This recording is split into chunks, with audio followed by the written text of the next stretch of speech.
And welcome back, everybody, to another episode of the 2-Point Conversion NFL DFS podcast, previewing the Week 8 DraftKings schedule. It's going to be, we've got 4 games off the main slate. We've got a London game, 3 primetime games, 10-game main slate. And in order to break it all down, we'll be joined by my co-host, as always. You can find him on Twitter at Pater_DFS. James, how we doing, man? Oh, I'm pretty good. I'm not too bad. I had a late run today, so I'm still kind of trying to cool down from that. But otherwise, I am fantastic. How about you?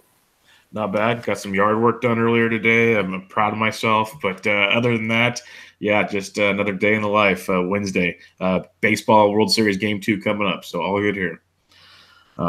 Let's get into this slate, though. We'll kick it off with a Thursday night primetime matchup of the Miami Dolphins at the Houston Texans.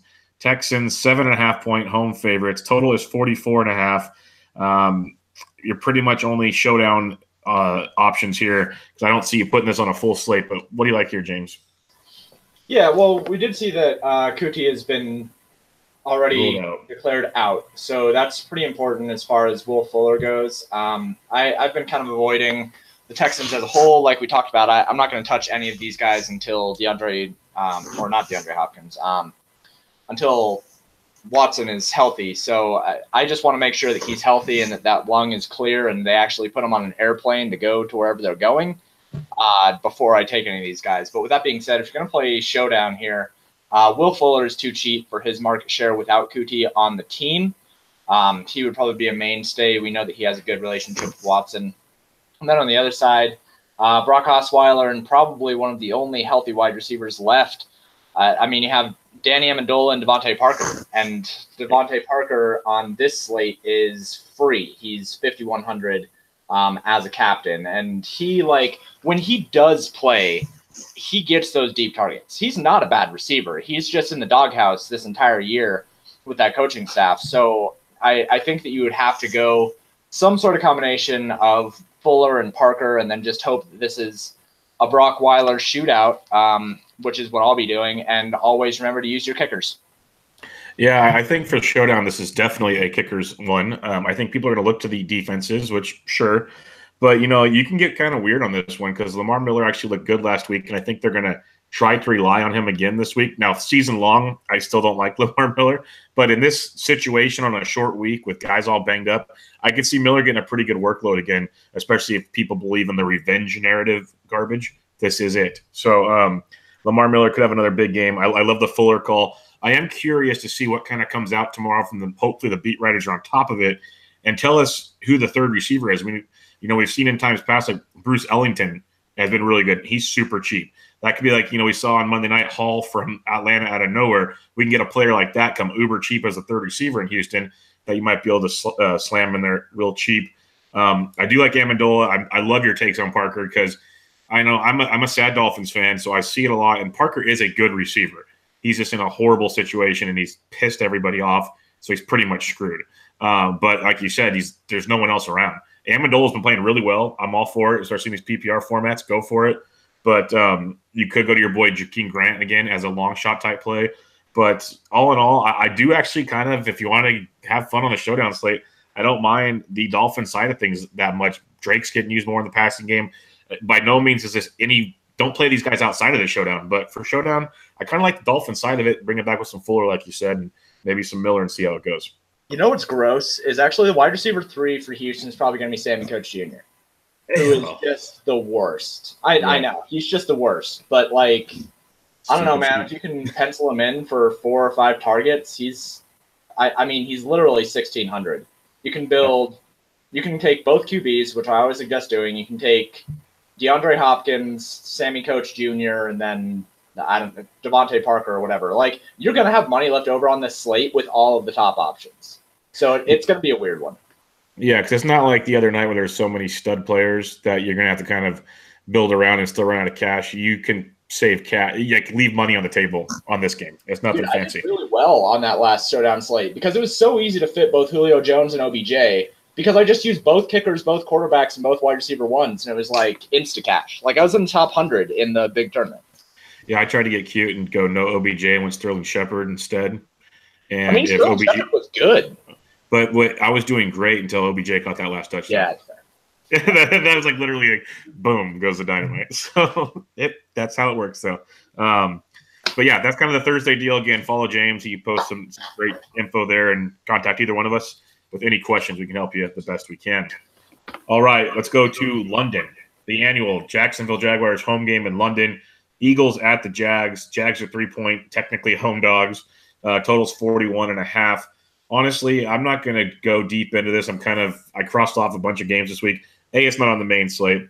B, I don't like a lot about this. Ertz is always in play for me because he's a tight end you can rely on to get premium targets. He's a wide receiver one that plays tight end. So I'm going to recommend Ertz pretty much every week. I think you could probably play either defense in this game if you want to get interesting on it. And then if you want a long shot receiver, DJ Shark's getting a ton more targets the last 2 weeks. But I really don't want much to do with this game at all. There's probably angles to enjoy it, but I really don't care for it too much. What about you, James? Yeah, I mean, you can stack the Eagles on this if you want. You can go Carson Wentz and Ertz, or you can go Wentz and Jeffrey, but I'm not touching the Jaguars. And that team's a train wreck right now. I don't know if Blake Bortles is going to start. I don't know if he's going to play the entire game. And Bortles is a good fantasy QB if he's going to play the entire game so that he can get that garbage time. But I think the only thing you can do here is stack the Eagles and just hope they put up hella points in London, which they're actually told to do. They're usually told to try to run up score and make it exciting because it's an international game. So I don't mind the Eagles, but I probably would look elsewhere. All right, let's go to the 10-game main slate, kicking it off. Denver at Kansas City. We've missed Kansas City the last few weeks, James. They've been on prime time everywhere, and deservedly so. But they're back at home, 10-point home dogs against their rival Broncos. Totals 55.5. Chiefs players are priced up, deservedly so. There is some intriguing plays in this game, though, James. What do you like? 55.5. Denver's not going to score 20-something points. They're just not. I mean, they scored hella points against the Cardinals of all teams, and everybody's like, oh, this is the Broncos that we've been waiting for. I'm like, no, that was the opponent you were waiting for. You're not going to play the Cardinals every week. Vance Joseph's an idiot. They don't know how to run that offense. I don't really like the Denver side at all in this game. I think that Demaryius Thomas at 4,900 is really, really, really intriguing, but I think he gets traded at the deadline, and I think he's getting phased out of the game plan. So I don't want any part of that. I think that Emmanuel Sanders at 6,500 is probably still underpriced relative to his role in the offense. I'll talk about Cortland Sutton every week. I think he's a stud. I think that he's going to take over Demaryius Thomas's role really, really well. On the Kansas City side, 8,600 for Tyreek Hill is going to be an absolute nope for me. 4,600 for Sammy Watkins is interesting, even if he's kind of a wide receiver 3 on this team, and I would rather him be a little bit cheaper before taking a shot there. I mean, any option on the Kansas City team is going to be explosive, right? They all have a high ceiling because of Mahomes, but I would just rather have the volume. I'm always on volume rather than that. So I'd much rather have Travis Kelce at 6,800. I think that's a better deal. And then Mahomes is always in play. He's expensive at 7K, and I don't think I think that after the bye week is when he's going to start kind of regressing a little bit towards his mean, which does not mean, by the way, that I think he's going to be putting up 8 and 9 point fantasy games. It means that I think he's only going to throw 1-2 touchdowns and have 20-point occurrences rather than 30. So I think Kansas City's in play here, and Andy Reid's really, really good off of a bye week. They're going to win this game. I think the better way to do it is just to bet the money line and just call it good. Yeah, I can feel you there. The priced up factor makes it difficult. Yes, Mahomes is fine at 7,000. There's no problem there. I do like Kelce, kind of the same things I said about Zach Ertz. I feel the same way with Kelce.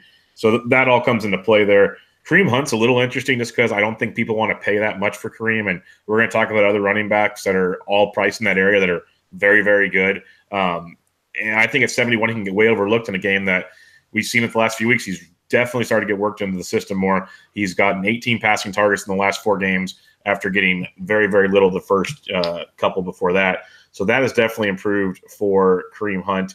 He's running the ball and being very, very productive. So I don't hate it as a lower owned option at the running back position, hopefully lower owned. The Chiefs are a great play. There's no sugarcoating that. I think their defense is sneaky this week just for the fact that people don't like – I don't know why they don't like to, but they're only $2,600. at home against Denver. I think that's very, very nice. Everyone's going to go to Pittsburgh. We can just say it now. We'll talk about it then. That was the dumbest price I've ever seen for a defense at 2,300. But Kansas City at 26, very, very good against a Keenum team you know is going to throw a couple picks, turn the ball over, get some sacks. If you do need to look at anything offensively on Denver, I don't hate Phillip Lindsay because Royce Freeman could be out. If Royce Freeman's out, I really think Phillip Lindsay at $5,200, they're going to give him a lot of touches. They're going to want to slow this game down the best they can. They also use him a ton out of the passing game. So I think Lindsay can be very, very interesting. He's got double-digit scoring in all the full games he has played this season. So I think Lindsay at 52 could be a nice middle price running back to go look at. All right, let's talk about that Pittsburgh game. Cleveland at Pittsburgh. Total is 51. Pittsburgh 8-point home favorites in this one. Definitely interesting to say the least. Big Ben is going to be popular. The Pittsburgh Steelers are going to be popular. It's pretty easy. But Ben at 61 is outstanding. You got James Conner at 75, AB at 85, and Juju at 74. All very, very intriguing plays in this matchup. If you need to go pick one or two, I go Juju for the savings because we talked about it before. AB's kind of started to reassert himself the last few weeks. But in the grand scheme of things, these guys were like 1As and 1Bs. And if I can save $1,100, I will.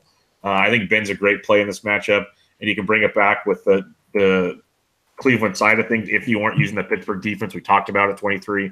On Cleveland side of things, just be careful with Nick Chubb, everybody. Yes, he was a great play. When the game flow dictates a running game, he's going to be great.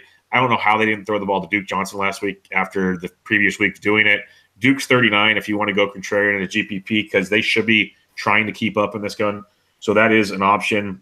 Landry's priced up a little too steep for me. I think I'd probably go elsewhere, but he's an option as well. Njoku at 46, I don't mind. I've already mentioned some high-priced tight ends. I mentioned in recent weeks I'm okay with paying for tight ends outside of there is one cheapie that you like a lot that I don't mind at all this week. But Njoku at 46, I do like as a tight end. If you want to get a little bit off of the Kelsey side of things, save almost $2,000. But obviously, people are going to be focusing on Pittsburgh side. Baker's been running for his life. He's been sacked at least 5 times in 3 straight games. They can't stop the pass rush. So Pittsburgh. What say you, James? Yeah, these prices are really bad. I mean, Big Ben at 6,100 at home off of a bye week against the Cleveland Browns, who they're just really not smart defensively. Like, they have so much talent, but it's just so dumb. And the other thing you got to understand about this game is that Greg Williams, everybody knows, was the Steelers defense coordinator for years. So the Steelers have been seeing these schemes in defense for years. They know where the pockets are. They know where the pockets and the zones are. They know that they're just going to play that deep safety back. Like, that Pittsburgh is way underpriced here. They shouldn't be this underpriced. 8,500 for Antonio Brown is nice. Juju Smith-Schuster, like you said, 7,400 is great. James Conner 7,500 is probably a steal. I can see stacking this up. Like, the killer bees from last year with Martavis Bryant and Antonio Brown, you can just do that in this game too. You can just stack up most of the Steelers' offense because I think that they're way underpriced. There was one thing that you said where you said that you could bring it back with Cleveland if you weren't using the Steelers' defense. Use the Steelers' defense and bring it back with somebody. Like, that's an easy way to be contrarian because the way that you get points on defense is hardly ever correlated to how many points the opposing defense scores. You know what I mean? Like, at 2,300, if the Pittsburgh defense gets 5 sacks and 1 interception, and that interception goes back for a touchdown, Cleveland can score 30 points, and you still have the top defense on the week at 2,300. So I really like the idea of using the Pittsburgh defense and also bringing it back with Cleveland, or even using a Cleveland stack and bringing it back to Pittsburgh defense, because I know that at 2,300, they're just grossly mispriced. I like everything in this game. I don't need to say anything other than that. Bubba nailed the rest of the offensive options. Yeah, I think it's a great stacking game. I love that point you brought up with the defenses. It's so true, especially on the cheap defenses. It just takes a couple turnovers and maybe a defensive score, and voila, like, they could do whatever they want. So that's a great point. I can't remember what game it was recently. I think I played a defense. I gave up like 20-something points, But yeah, they got a score. They still got you like 12 or 13 points. So it didn't matter. I do the same thing in MLB. Like, if I'm playing on a slate where I have a really expensive pitcher, like I'm trying to fit Chris Sale or something, take the really bad catcher at $2,000 against Chris Sale so that you can just have the money. And, like, if he hits a home run off of Chris Sale or off of, like, one of the relief pitchers, then he nails value, and you can still fit everybody because you punted that hard. That is a genius take there, everybody. Pater_DFS right there. Let's go to the NFC East. Redskins at the Giants. Giants 1-point home dogs. Totals 42. The Giants are trading everybody right now, so I don't even know who's going to suit up on Sunday. What do you like in this one, James? Oh, Saquon Barkley is 8,800, and that price is probably right, but I'm done paying for it. Like, I faded him on the showdown, and how you had OBJ screw you out of money, I was in like top 15 in the big tournament, and then Saquon Barkley got that 1-yard touchdown after OBJ got them to the 1. So, like, that was killer for me. I was unhappy about it. Both of these offenses suck. I don't think that you should play hardly anyone this game. You can play OBJ at any point. You can play Saquon Barkley if you would like to. There's some questionables, obviously, like Chris Thompson is questionable, Adrian Peterson questionable. And then there's just a whole bunch of injuries on the Washington side. But this game is pretty much a full avoid for me, especially with the New York Giants on a short week. Like, I just don't want to deal with this game. Yeah, it seems like we mention it almost every single week that when it comes to the Redskins, it's like, please check back with us at the end of the week because their whole roster's on, questionable. It's pretty crazy when you really break it down. But, if Chris Thompson were to play, I'd be all for it, but I don't really know if he is.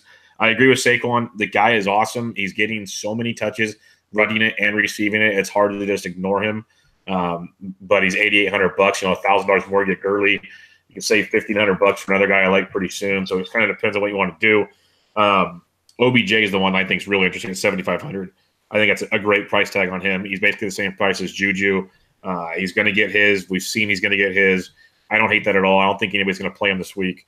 Other than that, I'm with you. I really don't want anything to do with this game. It's one that can check off the list, and we can just watch it from afar.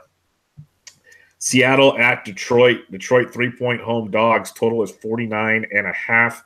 James, what are you liking in this one?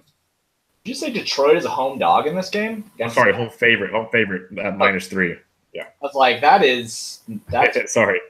Kerryon Johnson looked great last week. I was wrong on fading him. I mean, we were on Marlon Mack, right? Which was cool, man. Fantastic. And it would have been even more fantastic had Kerryon Johnson not put up 25 as well. But he looked really, really good last week, and he's going to continue to look good as long as they give him the ball. Like, that's been my concern all year, and it looks like they're a little bit more they're warming up to him. He had 19 attempts last week. He had 12 attempts against Green Bay. So if he's going to get 15-plus carries, I'm all about him at 5,300. I think that's a great price, especially at home where we know that Detroit runs more plays.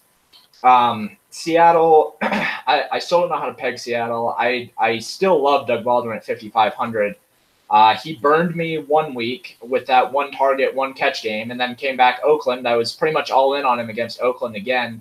And he sucked until the second half, and then he picked it up. So I do wonder, it's coming out of the bye week for them. So I think that now is the time when you really trust Baldwin, and I can see stacking this game up. Like, I really, really like going something like Stafford, Kenny Golladay, and Golden Tate, bring it back with Doug Baldwin. I think you get the majority of the offense, and I even think you can go to the other side. You can go Russ Wilson, Tyler Lockett, Doug Baldwin, and bring it back with Golladay. This game has a propensity to go off. I like playing Detroit at home. I like playing Matthew Stafford at home. This could be one of the sneaky shootouts while other people focus on other spots. Yeah, you nailed what I was thinking there because its total's 49.5. It's almost one of the 50s, but it doesn't have that 5 in front there. So people kind of just like overlook it to go to the next level of games because we have a handful of them. And you mentioned Detroit at home. Seattle's coming off a bye. The weird part to me is looking at stuff this week. So Matt Stafford has attempted 30 or fewer passes in 3 straight weeks. So that kind of makes you wonder, okay. And then Russell Wilson, he's the first quarterback ever to throw 3 or more touchdowns on fewer than 25 passes in back-to-back games. So these offenses aren't going up and down the field like they used to. At the same time, they're producing. So it's really confusing to see where it's going to come from. You need to get those guys with touchdowns. I love Carrion. I'm with you. Theo Riddick didn't play last week. If he's out again this week, I think he's an amazing play at $5,300. Really, really like Carrion because the guy's a beast. Like you said, if they just realize to give him the damn football, they'll be just fine. He's very, very good. So Carrion is a great play, especially if Theo Riddick is out. Other than that, Kenny Golladay at 5,700. I really like the value in this game. Like, Stafford's reasonably priced. Russell Wilson's reasonably priced. I go Stafford and Golladay. And then I love Doug Baldwin at 55. I really think, he was still kind of banged up. We got screwed. He was our guy that week, but he came back his last game and he tore it up. He had a bye week to get even healthier. I think this is Dougie Baldwin's going to continue to build on this through the rest of the season. So I really like what we're seeing here. If you want to totally punt the tight end position, I'm just going to throw this out there as my screen reloads, so I don't know the price for you. But he's not great, but he's an athletic tight end, and that's the kind of guys that Russell Wilson likes. He's supposed to be back this Sunday. Ed Dickson is going to be stupid cheap. Not saying go for him because I like your normal cheap guy that we'll get to later on in Arizona. But Ed Dickson is supposed to be back, and as I load it up right here, he's only $2,500. So I just want to throw that out there as an option for you. Other than that, I agree with everything you had to say, James. All right, Tampa Bay at Cincinnati. Totals 54. Cincinnati 4.5-point home favorites in this one. This game I absolutely love. I think it's going to be a weekly tradition to just gang up on Tampa Bay. Baker still got his. It just wasn't as pretty as we like. Dalton back at home I think is a really good play at $6,200. But the guy I love, I mentioned there's a running back I like at $7,300. Mixon, I think, is a great price tag. He should is the key word, get a ton of touches in this game. Tampa Bay can't stop the run. They can't stop the pass. They can't stop pass catching running backs. Joe Mixon can do whatever he wants if they make him a focal point of the game plan, and they should because he is pretty much one of their best players. So Mixon at 73 is a phenomenal play. The receiving core is great. AJ is 8,000. Tyler Boyd is back on the pretty much must-play radar at $6,700 because Ross is out again. When Boyd had those huge weeks is when John Ross was out. He is already going to be out for this Sunday. So Tyler Boyd at 67, get him in your lineups. You got Uzomah at tight end at 35. So Cincinnati, all in play. But I prefer Dalton, Mixon, Boyd. If I had to pick one of each position, that's who I prefer. But if you want to bring it back, the interesting thing, Jameis is 6,000, and he's running like crazy right now, James. And we talked about it in the past. These guys that can run like Russell and those guys and Cam, they get so much more value. We've seen it with Trubisky this year and these other guys. Jameis is doing it all. And $6,000, if they're having to keep up or come from behind, he's going to throw his picks, but he's going to get you his points. And then I don't look at Evans. I look at Deshaun Jackson, who in back-to-back weeks, his ADOT and his air yards have just been insane as him and Jameis continue to get closer and closer to the same page. I wouldn't be shocked if he busted a big one. So GPPs, like me some D-Jacks at 53. And then Chris Godwin at 45. He's getting consistent targets. He's feeding them the ball, and he's a discount for you. So I do like this game a ton. I think you can game stack this game. If you want to be different, you take the Tampa Bay side and bring it back with, say, Mixon and Boyd, or you can go all Cincinnati and bring it back with, a D-Jacks or Godwin. But I really like this game. What about you, James? Yeah, I think it's going to be probably the most popular game on the slate to stack. I think that people will go Pittsburgh, but I think that this is probably the game on the slate that gets the most attention as far as a full-on game stack. Maybe Green Bay Rams, but I think that people will go with this one because of the perceived value. I really like this game for stacking purposes. I like the Tampa Bay offense because they throw it deep. I like Jameis Winston for the same reasons why I like Ryan Fitzpatrick. They're just not afraid to take shots down the field, and it's really boom or bust. And in Cincinnati, they generally play better at home. I've talked about Andy Dalton and his inability to kind of make adjustments at the line. So when they're playing at home, it's a better environment for him, and I think it's a better environment overall for AJ Green and his targets as well. So, yeah, I really, really like this game. I think you can stack either side. If you're going to go Tampa Bay, I think you probably go something like Winston, Deshaun Jackson, and Chris Godwin at 4,500, just to be different. Mike Evans is obviously fantastic, but you get such savings on those huge play guys that I would just probably rather have that. And if I was going to stack Cincinnati side, that's really easy because AJ Green and Tyler Boyd just get so much, and I love those condensed offenses. you can just go Cincinnati. You just go Andy Dalton, AJ Green, Tyler Boyd, bring it back with Sean Jackson. Done. Take some Pittsburgh players, maybe take some Detroit players, and that's all you need to do. I really like that route this week. I don't think I'll avoid this game because I do think that it can go off, but I do think it'll be chalky.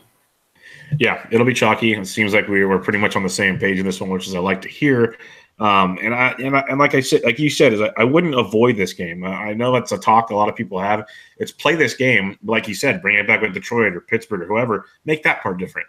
You don't have to make this one different. Take the pieces they're going to score, and then go find the pieces somewhere else to finish out your lineup. I really like how you said that. And the other thing is you already mentioned, like, you kind of already narrowed down your slate. I think that's one thing, is stick to the plan this week, because there's definitely some things you can cross off real quick on this slate. And if we condense it down and just stay focused on it, we'll be just fine, because there's a lot to like offensively on this slate. Jets at the Bears. Bears 7-point home favorites. Totals 45.5. What are you liking in this one, James? Not much, man. Tarek Cohen is 5,800, and that's just too rich for my blood at this point. Jordan Howard is starting to look like the better option. He has not had less than 10 rushing attempts in a game yet this season. Obviously, his target share is just destroyed. They don't pass to him anymore, but I think that if he's going to get 12 to 15 rushes, we know that he's the goal line guy, and we know that he has that 2-touchdown upside. So 4,800 for Jordan Howard in a position where the Jets might not score a lot of points. I know that they've been good, but they're boom or bust, and Chicago can control this at home. So 4,800, Jordan Howard's probably a pretty good play in GPPs. Trubisky at 6,100, like, I'd rather have Big Ben. I'd rather have Jameis Winston. I'd rather have Andy Dalton. I just don't think there's a reason to go Trubisky in this game, even if he has looked really good. I like what the Bears offense has been doing, but I don't think that this is the spot where I want to use him. I envision this being more of Chicago just controlling the game, and I think this is more of a Jordan Howard game. On the other side, Sam Darnold is only 4,500, which is kind of stupid, man. Like, his game log, he's thrown over 40 times twice this season. He's thrown over 30 times in 4 out of 6 games. The only times where he didn't throw a lot were against Detroit when they had a defensive outburst, and against Denver when they didn't need to, because they threw a touchdown every other play. So at 4,500, I don't know, man. This Bears defense is beatable. Like, they're good. They'll sack him a lot, but they're beatable. So at 4,500, I have some interest in GPPs. As far as wide receivers, Allen Robinson, 5,600, still a good play. Taylor Gabriel, 5,100, still a good play. But the Chicago offense is very spread out. So I think that if you were going to play the Chicago offense and you think that it is going to be a shootout, you probably want to spread it out a lot and hope that Trubisky just throws it all over the place like he's been doing. It's really hard to just kind of choose one guy to go off here. Jermaine Kearse burned everyone basically last week, which is fantastic. I talked about not liking him, but I understand why people liked him at the same time. So in cash games, he was a good play, but I'm really glad that he did not go off, because that would have shattered me in GPPs. I just don't really like any of these Jets options. Like, I know they're cheap, but I also know they're bad receivers, so I don't really want to use them. And then as far as defenses go, the Bears at 4,100 is stupid. Don't play that. No matter what any tout tells you, do not play the Bears defense at 4,100. That's not a good play. They are not the Jaguars from last year. If you're ever going to pay over $4K for a defense, they need to be like 17-point home favorites and have Lawrence Taylor on both sides of the line. I don't want to pay that. So I don't know. I don't really have much interest in this game, but you might. And as Bill Belichick told us last week, Khalil Mack is not even close to Lawrence Taylor. So I think we're okay. Yeah. I like pieces of this game, but it's not like I like Cincinnati, Tampa Bay. It's not like I like Pittsburgh, where I want to, like, if I had a 20-plus lineups, sure, I'd find a way to make this work. But I'm really not thinking so. But if some people do, both these running backs are in play. I got some interesting stats here for you. So Tariq Cohen is averaging 49% of the offensive snaps and over 15 touches per game over the last 3 weeks. It's pretty damn impressive. He has 20.6% of Chicago's receiving yardage over the last on the season, which is crazy for a running back. He leads the Bears in targets inside the 10-yard line with 5, which is crazy for a running back. So not as crazy as the other stats, but pretty impressive. So Cohen at 58, they're making a point to make him another like wide receiver 1B basically right now. That's why I think he's in play. But the Jordan Howard, I agree at 48, especially if game flow dictates it. He's averaged 54% of the snaps and almost 13 touches per game over the 3 weeks that Cohen is still torched the passing game. They're using them both on the field at the same time is what I'm coming down to.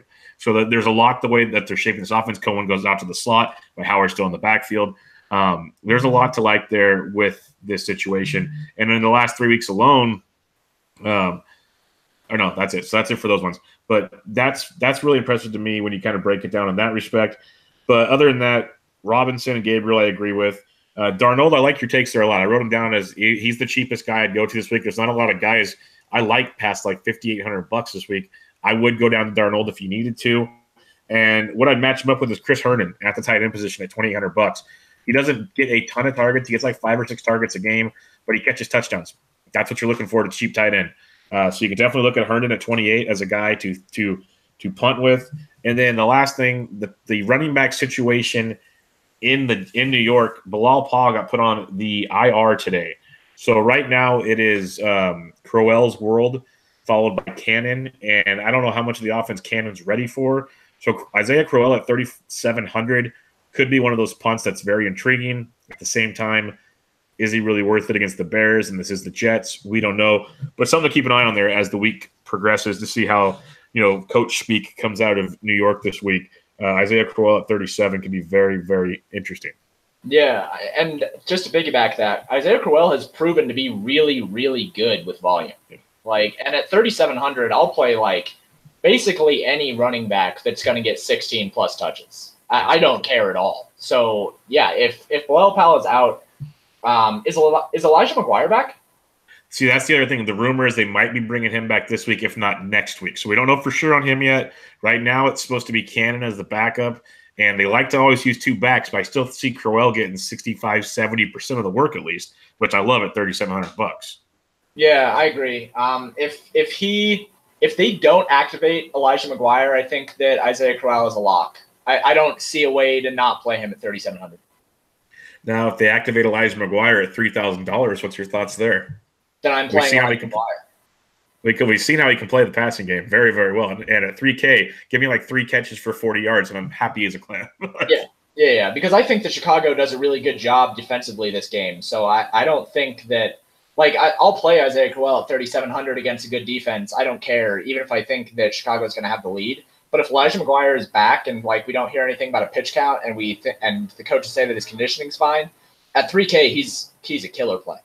Yeah, so definitely something to keep an eye on, guys. Is that situation in the backfield can open up a lot of your lineup. All right, Baltimore at Carolina. Carolina 2-point home dogs in this matchup to Baltimore, surprisingly, and the total is 43. James, what do you have on this one? Well, okay, I understand why the Carolina Panthers are dogs at home against Baltimore. People like Baltimore this year. They're like a sharp pick, I guess, for a playoff run because they look good. They look efficient. Their defense looks pretty good. Joe Flacco is Joe Flacco. People like betting on quarterbacks that have been there before. So I get it. And I also understand that Carolina didn't really deserve to win that game last week. But the fact of the matter is that they did, and they brought it back, and they looked damn good bringing it back. That's the upside that Carolina has. And I think that people look at the full game script, and they're like, oh, well, they sucked for 3 quarters. Well, okay, yeah, sure. But then in 1 quarter, they were literally unstoppable. So if they put together half of the game like that, they're putting up 40 points. Carolina, I think Carolina wins this game. I think Baltimore traveling over there, probably they're not going to play that great. Christian McCaffrey didn't do great last week. He still hit basically his floor, which I was fine with. I took him in my one lineup and gave me 14 points. 6 targets, 6 receptions. Can't ask for more. Didn't have a lot of carries. That's 2 weeks in a row with less than 10 carries, but also 2 weeks in a row where they didn't play very well. So I think he has a better week this week. I think he rebounds. He got a price downgrade down to 7K, which is dumb. I'm going to roster him again. This game is kind of hard though, because Carolina, they haven't shown that they're willing to give one person a huge market share of the offense. It's really spread out. So the only thing that you can do is what we've been talking about, and take Cam Newton and Christian McCaffrey and just hope Cam Newton throws a touchdown to 3 different wide receivers and 2 of them go to Christian McCaffrey.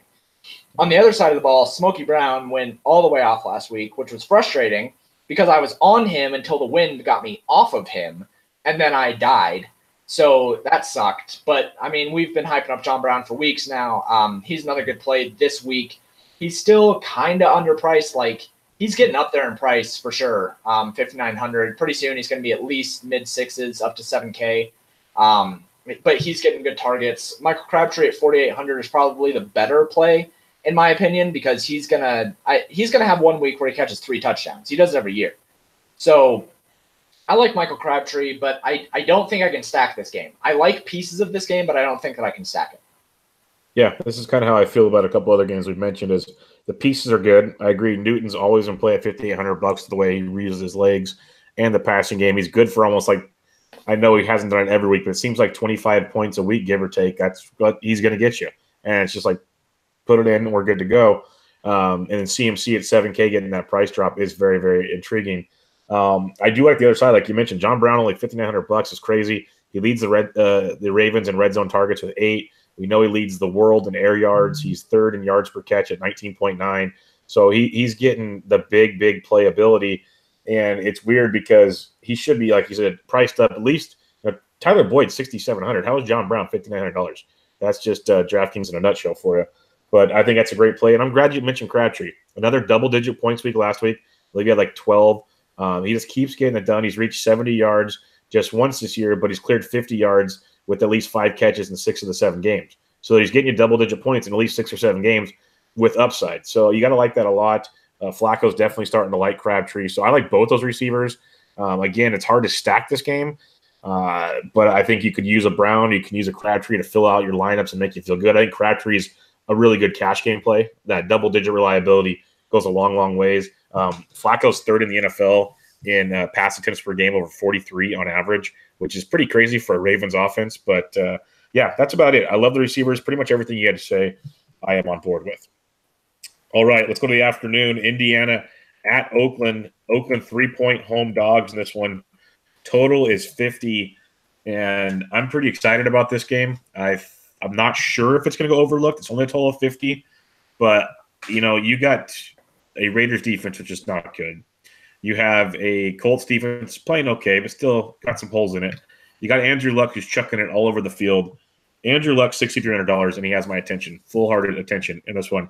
He's been a top 10 scorer in 4 straight games, with 3 of those games being top 4 at the quarterback position.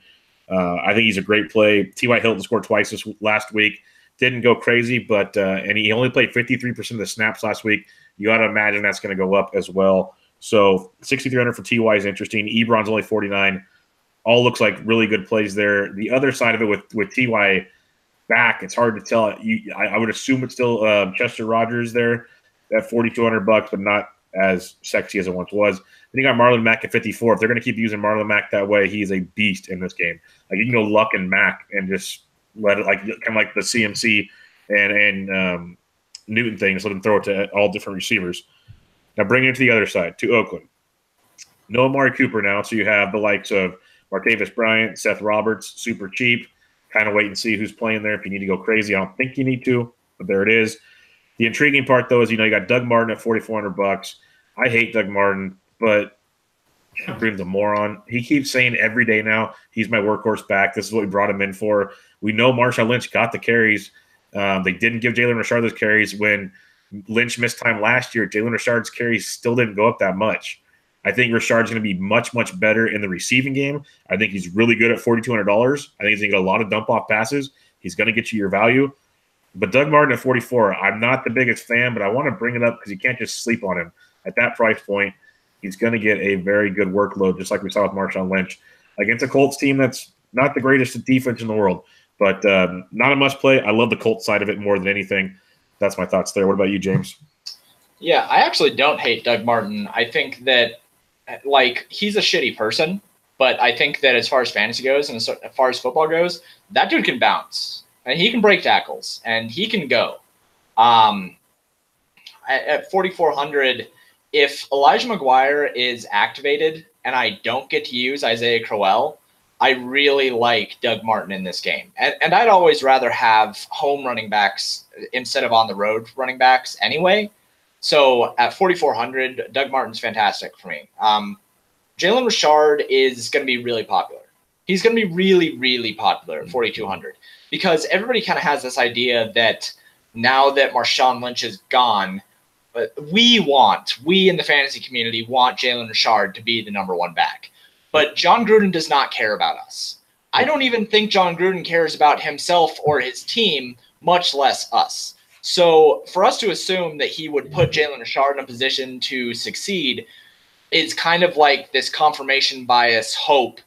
I used confirmation bias there wrong, but it's this idea that we want Jalen Richard to be that guy, so we're going to try to force it into existence, and I don't think it's going to happen. I think Doug Martin sees 15 carries and 3 targets in the exact same fashion that Marshawn Lynch would have, and at 4,400 at home in a game with a total of 50, and we've seen what Sony Michel was able to do against this Colts defense.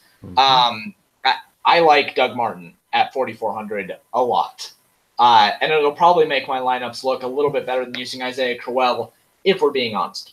Yep. Oakland is interesting without Amari Cooper because that means that Jordy Nelson is now the wide receiver 1. And at 4,700, if you think that Jordy Nelson is going to get 7 targets at least in games where he has gotten more than 4 targets, he's put up 32 points. That was 8 targets against Miami. 17 points, that was 8 targets against Cleveland, and 14.3, he caught a touchdown, catching all 4 of his targets against the Chargers. So if you think that his output is going to double as far as targets, at 4,700, he's a killer play. Now, I've mentioned 2 Raiders players, so that means that I have to like the Raiders, and I'm not happy about that because I think the Raiders suck, but I like the pieces, you know? So I think that Jordy Nelson's a great play. I think Doug Martin's a great play. On the other side, for the Colts, Andrew Luck is a fantasy football machine. I love it. And I like T.Y. Hilton a lot. I think that that's the only route that I would go here is if I was going to try to attack the Colts. I like Marlon Mack, but this isn't really the game that I think he's going to crush in. I thought that he was going to crush last week because the Bills suck, and we were right about that. But I think that this game can be more competitive. So I like Andrew Luck to T.Y. Hilton, but that's about the only route that I would go. I think that you can go Andrew Luck, T.Y. Hilton, and Jordy Nelson and just call it good in this game, unless you think Oakland is going to have a lead, in which case you can go Doug Martin, bring it back with Andrew Luck and T.Y. Hilton. That's my thoughts on this. I like it. We're on the same page. On the same page in a lot of these games. This is that's good. Very good. Let's go to Arizona. Niners at the Cardinals. Right now it's a pick 'em. Total is 43. This is going to be one of those games where in California it's the only game I'll have on Fox in the afternoon. I can't wait. James, what do you like in here? Man.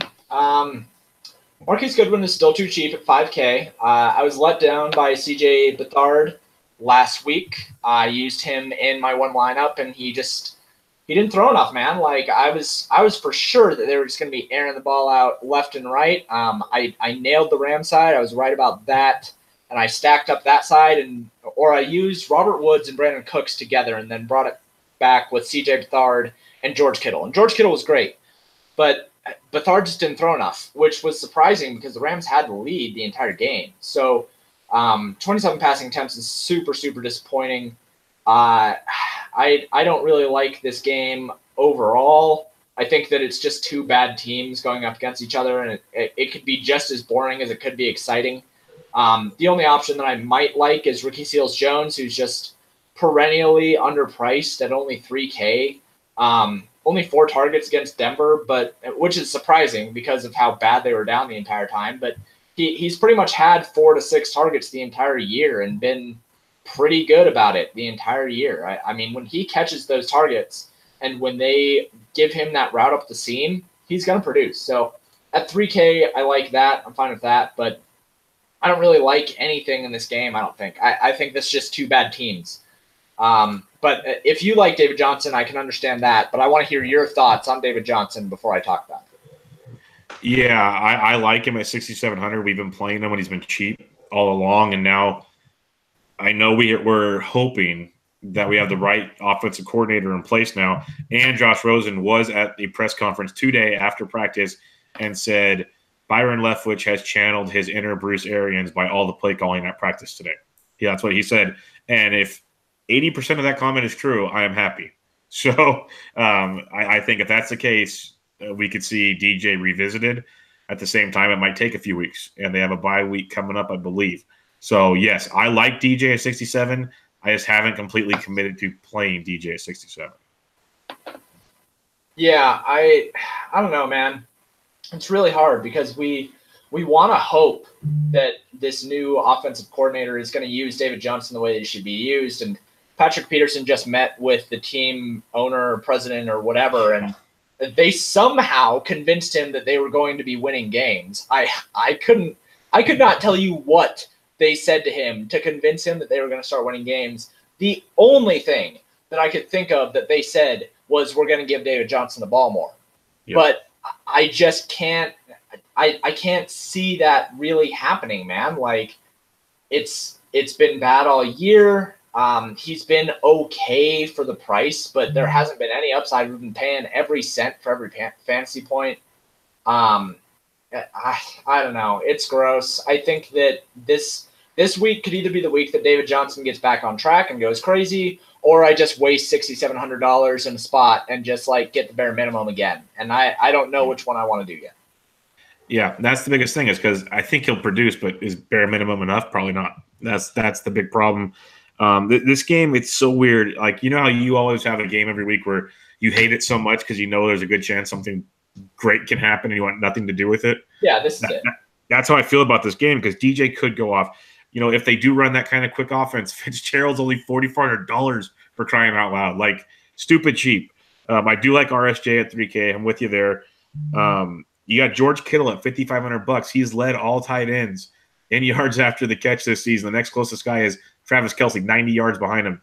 He's been a top 10 scorer in 5 of 7 games. When he faced these guys 3 weeks ago, he had 5 catches for 83 yards. He's very, very good at $5,500. I don't hate that at all. You got Marquise Goodwin, like you said, only $5,000. Pierre Garçon is probably not playing this week. Dante Pettis still hurt. Trent Taylor still hurt. They have no one else to throw the damn football to him. Like, Marquise Goodwin has to get the passes unless something crazy happens off a practice squad at $5,000. And then you got Raheem Mostert, who have 2 straight weeks. He has outproduced a $3,800 price tag. I don't like this guy. I've had to add him in season-long leagues because he's getting the workload. It is ridiculous what is taking place there. A guy that literally, I asked my friends here who are Niners fans who this guy was. He was a special teams player. That was it. And then, you know, lo and behold, Shanahan goes, hey, let's throw him into the offense and see how it goes. So there's super value in this game.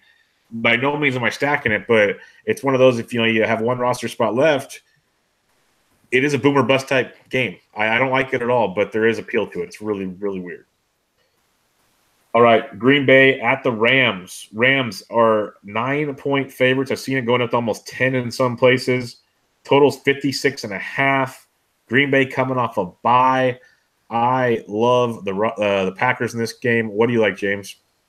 Bro, this is the kind of game that Aaron Rodgers lives for. Yep, I said this on a podcast last night. He loves putting the newest show on turf down and say, don't forget about me. Yeah, no, I mean, this is literally the type of game that Aaron Rodgers lives for. Like, he knows what the spread is. Like, he doesn't just turn off all electronics all year. Like, he knows that they're more than a touchdown dog here. He knows that they're coming out of a bye week. He knows that people are saying that Green Bay is, like, not going to make the playoffs and can't make the Super Bowl. He's heard all of it.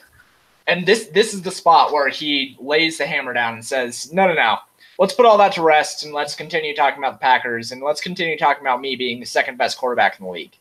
So this is the game that if you have enough value around it, you stack it.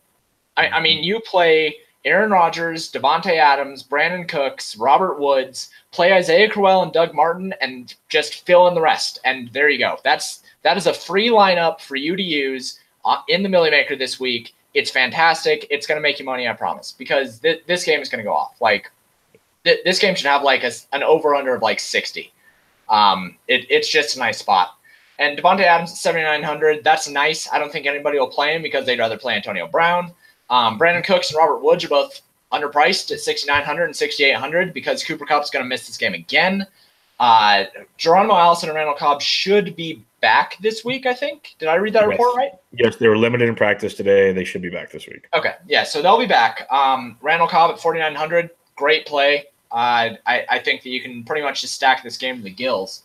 Todd Gurley at 9,800, I'm going to continue not playing stupidly and continue losing money stupidly. Just because, God damn it, the way that he's used and the way that Sean McVay has designed this offense, it's the perfect storm. He's so good for this offense for fantasy. I won't play him because I would rather focus on the wide receivers, but I think he's fantastic playing cash. Like, don't fade him in cash. In GPPs, I'm just going to focus on the wide receivers. But yeah, it's really difficult to go wrong in this game. This is a really, really good game to focus on. Yes, in cash, you play Todd Gurley every single week. He's the first player you put into your lineup. Yeah. That's just plain and simple. GPP, yes, you can play him. Yes, you can fade him. There's arguments for both sides of it. But yes, I'm glad you said cash. People do not play Todd Gurley in cash, please. But yes, Aaron Rodgers 64, lock and load. Let's just put it this way. I can already see how much this means to him because he's been banged up all year, and veteran quarterbacks usually don't practice on Wednesdays. He was a full participant in practice today. That tells you a lot about what Aaron Rodgers wants to do, in my opinion. I know they came off a bye week, so he's rested up, but it doesn't matter if you're rested or not this time of year. Veterans don't practice on Wednesdays. They just don't. So Aaron Rodgers, 64, I love. Devontae Adams at $7,900 is outstanding. He leads up wide receivers in red zone targets with 14, targets in the fourth quarter with 28. And in a shootout like this, he's going to get tons and tons of looks. He's been just outstanding. Multiple touchdown receptions over and over this season. And the Rams have allowed multiple touchdown receptions to an individual receiver in 3 of the past 5 games. So, yes, load him up. Cobb, I love at 49. Allison at 5K has got a peel. Pick one of the two. I think Jimmy Graham's even impressive because we know you can beat the Rams down the middle with the tight end. It's what Jared Cook torched the Rams. Jimmy Graham's been a tight end 1 in 4 straight games. He's been very, very good in this matchup. So I like everything there is to like about the passing game in Green Bay. Now to the Rams. Yes, Jared Goff's there, but I'm sorry. I'll pay $400 more for Aaron Rodgers all day. If Goff outperforms Aaron Rodgers, I will tip my cap. I don't care. But yes, Gurley. But Cooks is 69, Woods is 68. I always prefer Woods over Cooks if I have to, but both are definitely in play for me. Robert Woods has had 13 or more points in 6 straight games, 5 or more catches in all of those games. He's been productive. You know, he's just Mr. Consistent catch game. Cooks has the GPP upside, but play them both. Lock and load. This game is absolutely electric. And that'll wrap up your 10-game main slate. Let's head to Sunday night, primetime football. Saints at the Vikings. This game should be awesome. It's a rematch of the NFC playoffs last year. We talked about how Minnesota's so much better at home in their dome. They're 1-point favorites. The total is 53. This should be a great one, James. What are you liking? I want to hear your thoughts on it first. All right. I prefer the Minnesota side a little more just because they're at home. I know Drew Brees can be really good, especially on the road in a dome. It's different than outside of a dome, obviously, but give me some Kirk Cousins at 59. Dalvin Cook's pretty much going to be out till at least week 11 now or week 12. He's got the Leonard Fournette syndrome. So Latavius Murray at only $4,900. Yes. He runs it. He catches it. He does it all. I don't care that price. It's crazy. You play Adam Thielen. That's just pretty simple. The guy has over 100 receiving yards every single game. He's ridiculous. I don't even know how to say it any better. He's just ridiculous. You play Adam Thielen, especially with a banged-up secondary. Well, the Saints did just trade for Eli Apple, if that means anything to you. You do have Diggs at 67, who had like 13 targets last week and only caught 4. He dropped a lot. So he is getting the targets that if he starts converting, we talked about this year and last year, he is a big GPP guy. So I love every aspect of that. On the New Orleans side, I think it's a big Alvin Kamara game at $7,400. I think this game is going to go back and forth up the field. I think this is going to remind you of that Thursday night game where the Vikings were at the Rams, and it was just go back and forth. So I like Kamara at 74 to have a big game in this one. Michael Thomas at 73 could be tremendous because Xavier Rhodes doesn't look like he'll be playing this week. There's a good chance he's not playing. So the number one pass defender for the Vikings out. Michael Thomas at 73, yes. I think Traquan Smith is an elite GPP play at 4K because he can stretch the field like Ted Ginn, could become a big, big play. As you can tell, I like all the big targets in this game. The tight ends are interesting, but when it comes to showdown, Latavius Murray is going to be cheap. Obviously, you want to play both quarterbacks like James likes. If you have to pick one, I pick Cousins. And then find a way to get Thielen in there. Smith can be some salary relief. The kickers are going to be huge on showdown in this one because they're going to get a lot of work. But that's kind of where I'm thinking on this one, James. Yeah, I'm mostly with you. I think that this is the week you play Diggs instead of Thielen. Thielen has been a mainstay, and obviously if you have this game somewhere in cash, then you're going to play Thielen over Diggs. But I think in GPPs, the route that I'm going to take, because I really, really like your Alvin Kamara call, I think the route that I take is I go both quarterbacks. I play Alvin Kamara, and I play Stephon Diggs, and that's going to be my main idea in showdown. And if I max enter, then I'm gonna like throw a whole bunch of kind of weird names around. I'll definitely have kickers. I'll definitely be playing some Traquan Smith, some Cam Meredith, like some weird ones. But I think those four, that's the most imperative thing that you can have here, because I do think, I mean, Alvin Kamara's price has dropped significantly, and he's still going to get the workload. Like I said it last week, he's not just going to go away entirely. We know that this offense can support two running back ones, and now is the time to play him while people are thinking that they'd rather play a cheaper Mark Ingram. And then Stephon Diggs, he still has that huge play upside, and he still gets plenty of market share. He just hasn't been getting touchdowns. So Kirk Cousins is, I think, the better play. I agree with you. I agree with most of what you said.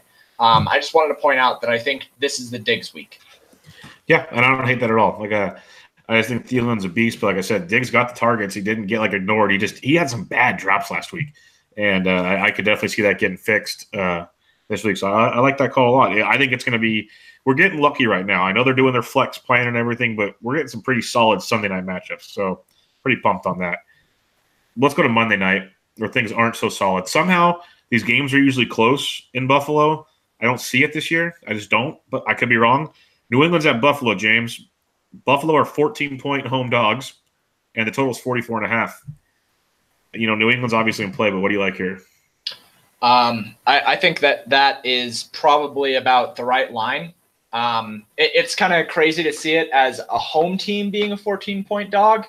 I would believe that more if it was them playing in New England. I think this should probably be like a 10-point spread.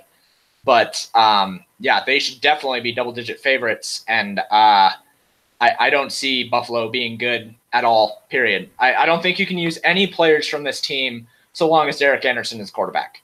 And so long as the coaching staff has proven to be inept, the defense has proven to be bend but not breaky, and they're just going to die every time because they have to be out on the field for so many snaps because their offense can't produce. I don't think it's really rough because you have to stack the Patriots on this, and you have to use Josh Gordon, who, by the way, is going to continue being a god, and he's going to continue getting more and more work. And he was this close, literally 2 yards from smashing that price point last week. I was very, very angry about this.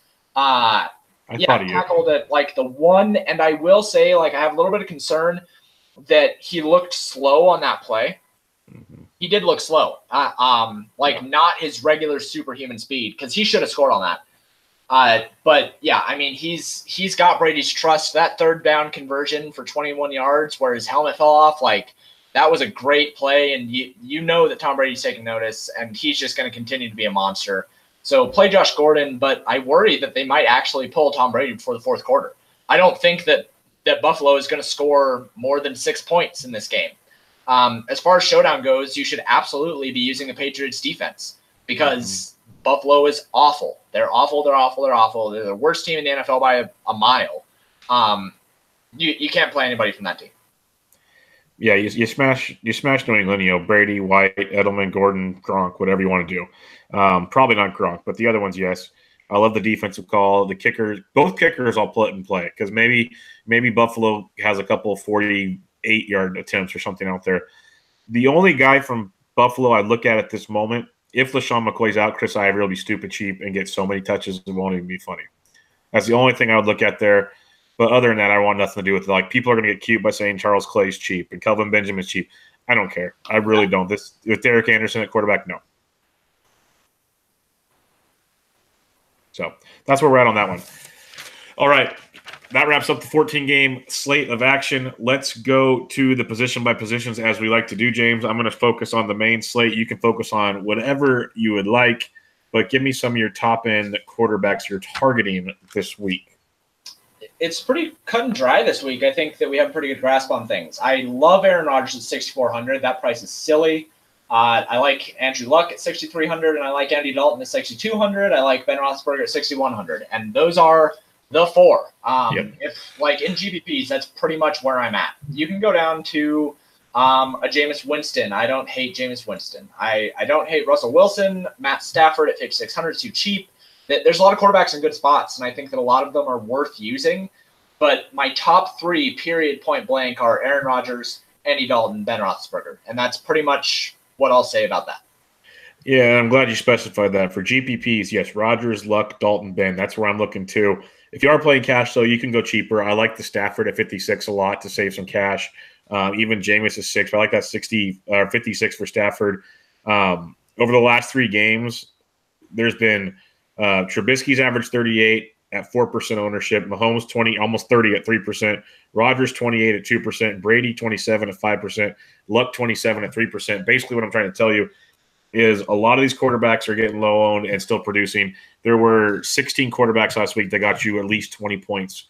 So there's a lot out there in cash games that you don't have to spend up. That's the moral of the story there. But yeah, big four, keep it in the quarterback position. Running backs, who you looking at there? Well, really quick, I wanted to say something about the ownerships that you just mentioned on quarterbacks. Quarterbacks are inherently low owned because I mean, it's one of those things where people can kind of look at things and spread things out, and not everybody stacks the team that they're playing. I mean, not everybody matches their wide receiver with their quarterback, and you hardly ever see a quarterback over 20% owned. So if you're thinking about that from a cash game perspective, like, these guys have high floors. Most of them have similar ceilings, but don't really worry too much about ownership. Like Bubba just said, a lot of these top guys are coming in at 1%, 2%, 3% ownership, and it's just not something you have to worry about. Yep, exactly. That's but moving on. Oh, did you have something else to add? No, running backs. What do you got? Okay, yeah. So running backs, Todd Gurley in cash, play it. If you're not playing Todd Gurley in cash, Saquon Barkley in cash, play it. I am going to avoid probably both of those guys in GPPs. I think that there's 3 games where the wide receivers just are in such nut spots that I'm going to focus on cheap running backs. I really, really like Isaiah Crowell. I really like Doug Martin. I'm okay with Jalen Richard. There's other cheap options as well.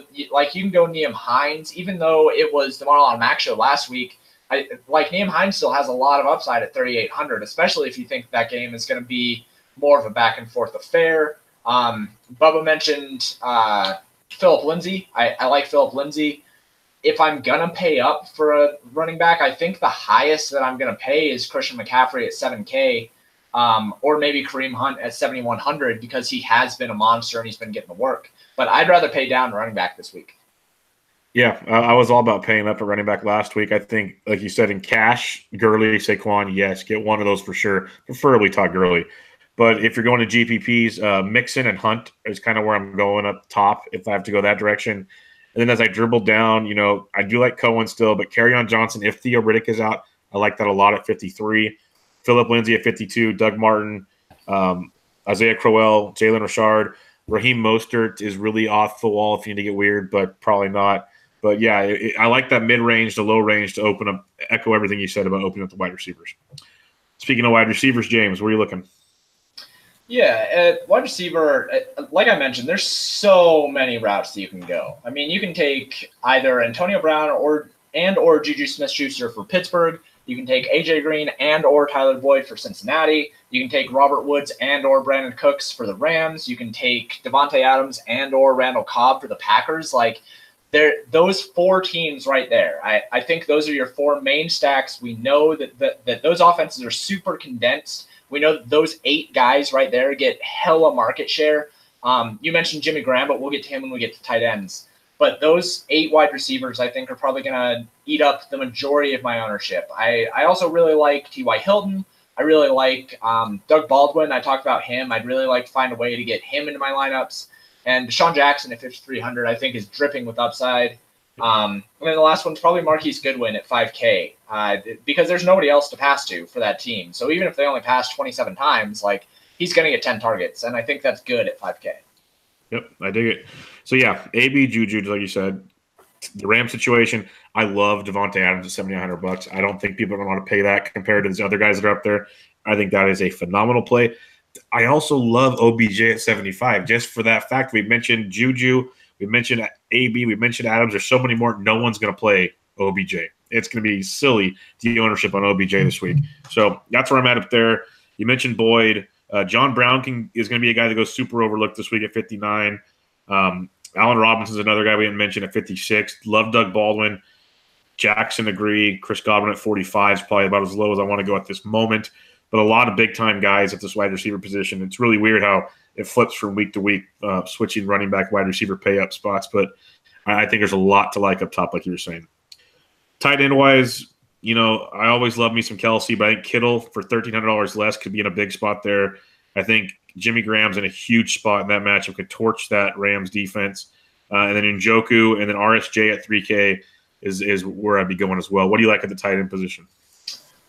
Jack Doyle will be back this week. He practiced. So at 4,400, he's been out-targeting Eric Ebron, and we know how important the tight end position is to Andrew Luck. We've seen plenty of tight end touchdowns for that team, and going up against Oakland that have like the slowest linebacker core in the league. I like Jack Doyle at 4,400. Other than that, Jimmy Graham, 4,700, fantastic. I already put him into one lineup in the Millie. Travis Kelce at 6,800, being the most expensive tight end. He's worth it. He always destroys Denver. Always destroys Denver. And Kansas City, I will say this. Andy Reid is one of the best coaches in the league off of a bye week. They destroy teams out of bye weeks. They're not off a bye week. They're not? Oh, no, that's right. They played Cincinnati on primetime. My bad. Anyway. They'll still destroy Denver. It's okay. Yeah. God, see what happens when you only play fantasy and you don't watch? Like, you totally get people that don't play on the main slate. Travis Kelce, 6,800, good play. George Kittle at 5,500, I agree with you, is a better play than I think Travis Kelce is. I wanted to laugh really quick about how Jared Cook is still 5K because he shouldn't be. He's had 2 games of 30-plus fantasy points and 4 games of 10 or less. So for him to be 5K, like, there's people that are still out there being like, oh, man, look at this guy. He has 30-point upside. It's like he got lucky. Like, that first game, he just got targeted into the ground, and then the other game, he got targeted in the ground. But it doesn't happen often, so don't pay that. And then, RSJ at 3K I think is a good play. Tight end is kind of I'll be really condensed this week. I like Jack Doyle, I like George Kittle, and I like Jimmy Graham, and that's pretty much it. I like it. Okay, for defense, I have 3 teams written down. I have Arizona at 32, I have Kansas City at 26, and, of course, I have Pittsburgh at 23. I think you just eat the chalk and play Pittsburgh, but if you want to be different, I say Kansas City at 26. What do you say? Just play Pittsburgh, man. Like, yep. At 2,300, it will be so hard for me to try to find a way to, like, get away from that. It's pretty much just Pittsburgh or the Chiefs, like you said. I can't imagine playing anyone else. Like, we should be tuning in on Sunday and seeing ownerships of like 40% or more for those 2 lineups, for those 2 defenses. We should. We won't, but we should. No, I mean, the Steelers' defense might legit be like 30% owned. And I usually think that a defense that's high owned is a stupid play to follow, but at 2,300, the math is egregious for that. The only other thing that you can do is take the defense against the Buffs, is against Buffaloes, but they're not on the main slate. So it's like, you just take the Steelers. Just play them. All right. Give me a couple of your top stacks for the week. Yeah, this one's really easy for me this week. My top stack is going to be the Rams. The Packers are probably the second, and then Cincinnati is the third. I think that it's really easy for me to say those are my top 3. If you can afford it, I think you just stack up Green Bay Rams to gills and then just fill in with value plays around it. Yeah, my top stacks will be Green Bay, Pittsburgh, and Cincinnati as well. I have no problem stacking any three of those games, bringing them back on the other sides. I love it all. We pretty much echo that all night. And then outside of those three, if I could, a different one that we didn't mention is that Colts side of things could be fun too. But yeah, those three games: Green Bay and the Rams, Pittsburgh, Cleveland, Cincinnati, Tampa Bay. They will be popular. Just differentiate elsewhere and move along. They'll be just fine. All right. Any final thoughts? Oh, I have one question for you, James. Yeah. One guy we didn't mention in the Rams game, and he let everybody down last week as he got tackled at the one on his one catch. Do you like Josh Reynolds at $3,500 in a potential shootout? Yeah, I mean, I like him for the same reasons that I liked him last week. It's hard because it didn't pay off, but like at the same time, it didn't really have a chance to pay off, I guess. I don't know. Let's go take a look at what his air yards were last week before I like dig myself into a hole here and start talking about. He didn't get a lot of love last week. Yeah, I didn't think that he did. It's just rough, man. I mean, Gerald Everett had more.